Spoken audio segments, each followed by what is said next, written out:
Buenas tardes, profesor. Nosotros nos toca desarrollar el tema número 1, que es interpretación jurídica. Primeramente, mi nombre es Laura Maldonado y le voy a estar hablando de lo que es la interpretación jurídica. Consiste en establecer el significado o alcance de las normas jurídicas y de las demás estándares que es posible encontrar en el ordenamiento jurídico y que no son normas. Por ejemplo, podemos decir los principios generales del derecho. Interpretar consiste en desentrañar el sentido, alcance y aplicación de las normas. Como segundo punto está la hermenéutica. ¿Qué es la hermenéutica? El término hermenéutica proviene del griego hermeneurein, que significa interpretar, esclarecer, anunciar, declarar y también traducir. Y de latín también se le conoce como interpretatio, que significa explicación o traducción. Como tercer punto está el objeto de la interpretación jurídica, que son las normas jurídicas. También podríamos decir que es los principios generales del derecho, pero más se basa en las normas jurídicas. La finalidad de la interpretación jurídica es encontrar soluciones a los conflictos entre las reglas o como también en las normas jurídicas. Seguidamente están los elementos de la interpretación jurídica, que son 5. Primeramente está el presupuesto del hecho. ¿Qué significa esto? ¿Qué es lo que voy a interpretar o qué es lo que vamos a interpretar? El segundo punto está el contexto, que se divide en dos partes. Primero está el concreto y luego está el abstracto. El concreto consiste en que va a interpretar un problema preciso que se debe llegar a una solución. Y el abstracto sería que se debe interpretar cualquier situación no concreto, sería lo contrario a lo concreto. Como tercero están los aspectos normativos y valorativos. ¿Qué viene a ser esto? Es cuando se determina qué valor se va a dar a cada norma. Por ejemplo, si la norma es constitucional o legal. En el punto 4 están los argumentos. ¿Qué vienen a ser los argumentos? Vendrían a ser cuando uno le dan las razones que va para sustentar su posición respecto a un hecho.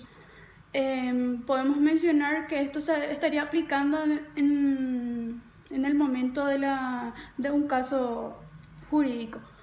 Como punto número 5 está la consecuencia, que sería la conclusión del caso, de una interpretación jurídica. Seguidamente tenemos quién interpreta la ley. Como sabemos, cualquiera puede interpretar la ley. Yo, acá como está Natalia, también Gustavo, cualquiera puede interpretar desde su punto de vista a su conveniencia. Normalmente eso es lo que más podemos observar hoy en día. Pero acá nuestro material nos dice que existen dos puntos de vista para entender mejor esta cuestión. Está la interpretación auténtica y la interpretación usual. La interpretación auténtica quiere decir que cuando el que hace la ley es el que debe interpretarla.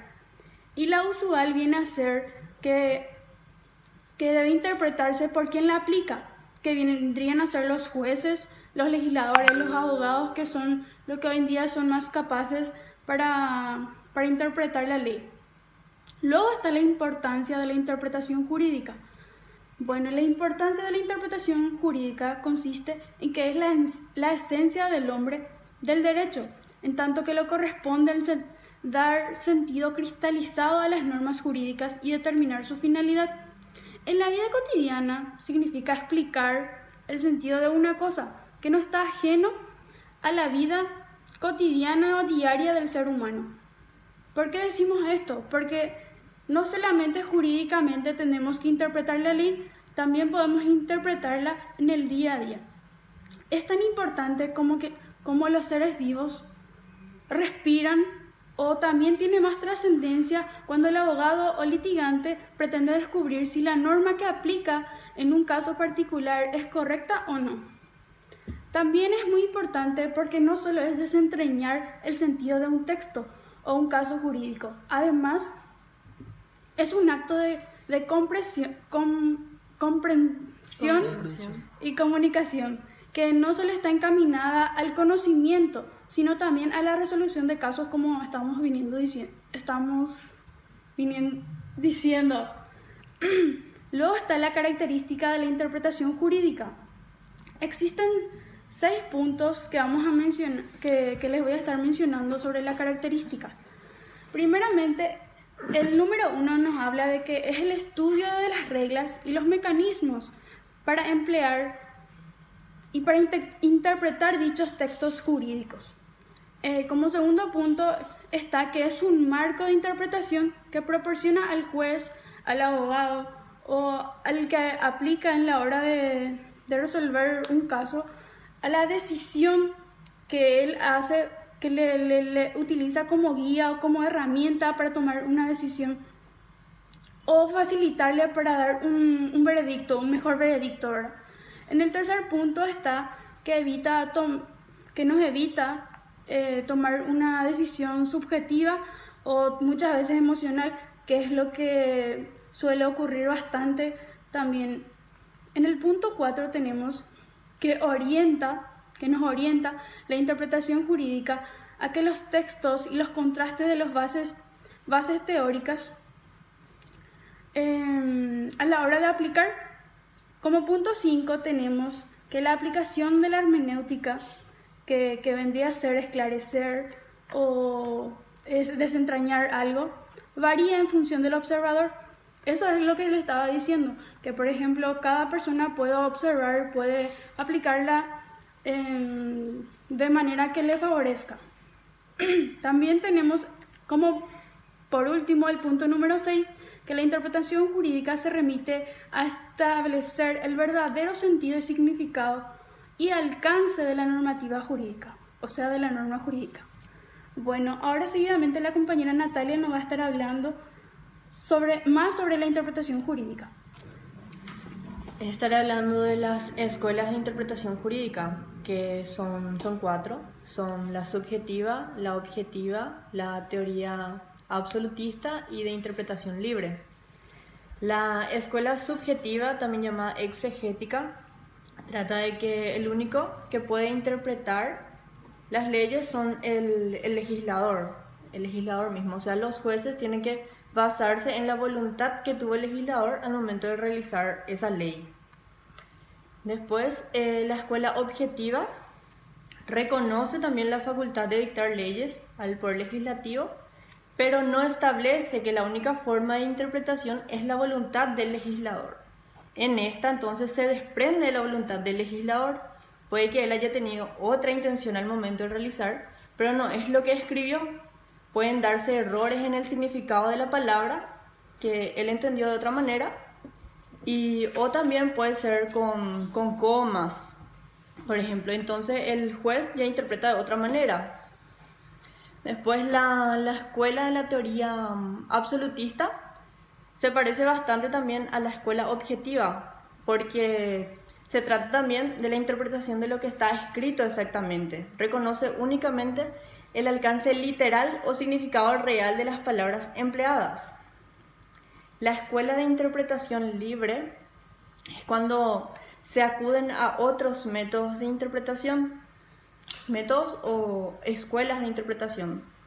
Se denomina derecho libre porque predominan las convicciones que tienen las personas en un cierto lugar y un cierto tiempo sobre lo que es justo y, por tanto, regulan sus conductas.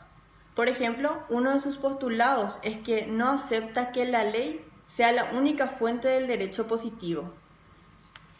También estaré hablando de los tipos de interpretación jurídica.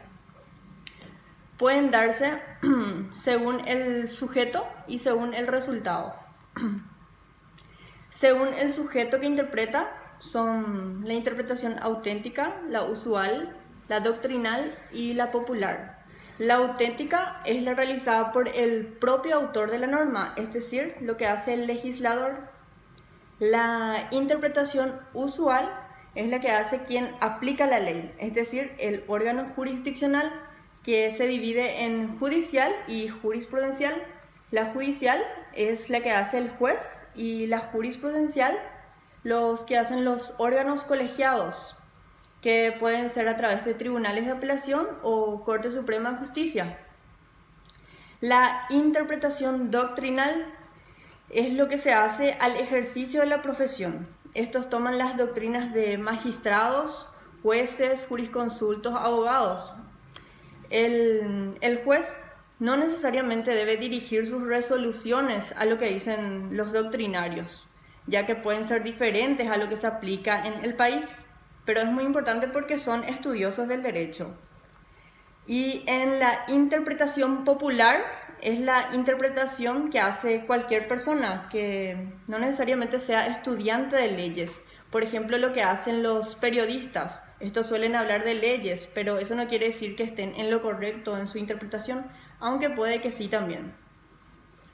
Y según el resultado, la interpretación declarativa, la estricta, la restrictiva, la extensiva y la progresiva. Bueno, la declarativa se da cuando el resultado de la interpretación se identifica plenamente con el pensamiento del legislador. Se parece también a la escuela subjetiva. La interpretación estricta se rige por lo que está escrito en la norma. El juez debe aplicar así como está escrito, no puede ceñirse de él. Esta se parece a la escuela positiva. Y la interpretación restrictiva, en esta se reduce el campo de aplicación de la norma. Hay casos en los que necesariamente se debe aplicar la restrictiva, ya que la norma de aplicación es muy general. La interpretación extensiva ocurre cuando el sujeto que la realiza extiende el alcance de la norma. Las normas, y más en el Código Penal, justamente por su artículo 1 de principio de legalidad, establecen en qué casos se aplican, pero hay casos en los que necesariamente se tiene que extender, ir más allá del mismo caso específico. Ambas, la restrictiva y la extensiva, se suelen confundir con la aplicación analógica de la ley, ya que la primera, la restrictiva, puede darse de la general a lo particular y la extensiva puede ser de lo particular a lo general. Y por último está la interpretación progresiva. Se da o se aplica según las épocas. Como sabemos, se cambia al transcurrir del tiempo. Hay que ajustarse a las interpretaciones. Lo que antes significaba puede que ahora ya no. Hay normas que se aplican en un solo momento y por los cambios que ocurren ya no se necesitan. Más o menos se refiere a la derogación, justamente por lo que estamos pasando con esta pandemia. Por el decreto es que se utilizan nuevas leyes, ¿verdad?, que tienen que regir durante este periodo, hasta que termine la pandemia y después ya cambia. Buenas tardes, profesor. Mi nombre es Gustavo Acosta y yo voy a estar hablando sobre los métodos de interpretación jurídica. Antes que nada, ¿qué son los métodos de interpretación jurídica? Son normas, sistemas y técnicas que el mismo derecho recogió a través del tiempo y que es utilizado por los juristas con el objetivo de resolver los problemas que se presentan en la interpretación de las normas. Entre los métodos más conocidos tenemos 5. En primer lugar tenemos el método exegético o gramatical. Este es el método que se hace conforme a la letra de la ley, conforme a lo que está expuesto en la ley, no a lo vago y amplio de las palabras por el empleado. Este método normalmente se utiliza cuando las palabras tienen un solo significado de acuerdo al diccionario jurídico oficial en la lengua en que fue empleada y a otros textos jurídicos, ¿verdad? Lo que este método quiere hacer es saber cuál fue la intención del legislador y qué quiere expresar la ley, para que de esta manera el jurado al juzgar no pueda guiarse por otra interpretación con el pretexto de que la ley no es clara o concisa. En segundo lugar tenemos el método o la interpretación lógica o teológica. Cuando hablamos de interpretación teológica estamos hablando de descomponer la ley, de conocer cuál es su fin, cuál es su espíritu, cuál es su finalidad. Para eso el intérprete tiene que recurrir a otros medios. En tercer lugar tenemos la interpretación sistemática.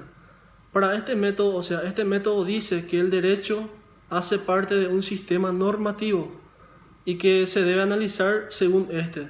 Para aplicar las normas para aplicar las normas, hay que ver a qué sistema normativo pertenecen.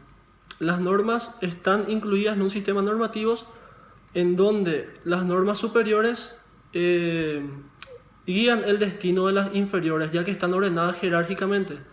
Esto es más o menos un viaje en el campo o en el área jurídica para saber cuál es el significado exacto de las normas. En cuarto lugar, tenemos la interpretación histórica.